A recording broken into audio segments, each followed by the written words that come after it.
Enfin arriva le temps où notre Seigneur voulut la retirer du monde. Comme les douleurs augmentaient et que ses maux se multipliaient, les sœurs allaient de temps en temps la visiter, dans le but de louer notre Seigneur en voyant son contentement. Le chapelain surtout, qui confessait les sœurs du monastère et qui était un grand serviteur de Dieu, manifesta le plus vif désir de se trouver à sa mort. Étant son confesseur, il la considérait comme une sainte.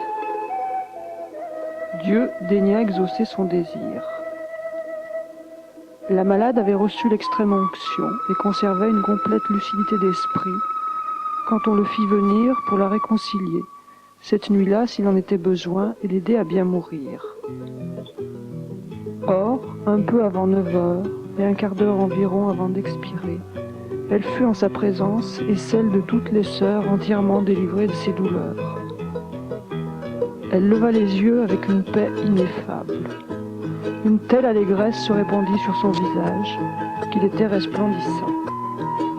Elle semblait fixer quelque objet qui causait en elle cette jubilation, car elle sourit par 2 fois. Toutes les sœurs et le prêtre qui se trouvaient là éprouvèrent une telle joie et une telle allégresse spirituelle qu'ils ne savaient comment l'exprimer, si ce n'est en disant qu'ils se croyaient au ciel. Elle était donc inondée de ce bonheur dont je viens de parler, et ne cessait d'avoir les yeux élevés vers le ciel quand elle expira, tandis que son corps prenait une beauté angélique.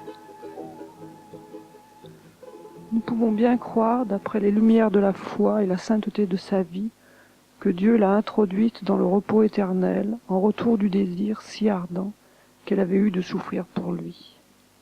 Le chapelain affirme, et il l'a dit à beaucoup de personnes, qu'au moment où on déposa le cœur dans la sépulture, il sentit s'en exhaler un parfum très pénétrant et très suave. La sacristie assure de son côté qu'elle n'a trouvé aucune diminution dans la cire qui brûla à l'enterrement et à l'office funèbre. Tout cela peut bien se croire, si nous considérons la miséricorde de Dieu.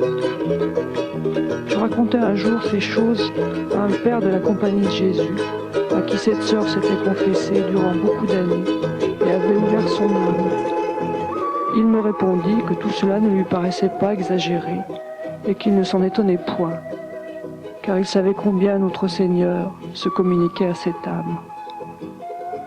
Plaise à sa majesté, mes filles, que nous sachions profiter des exemples d'une sœur si sainte et de ceux d'autres compagnes en grand nombre que Dieu nous donne dans nos monastères.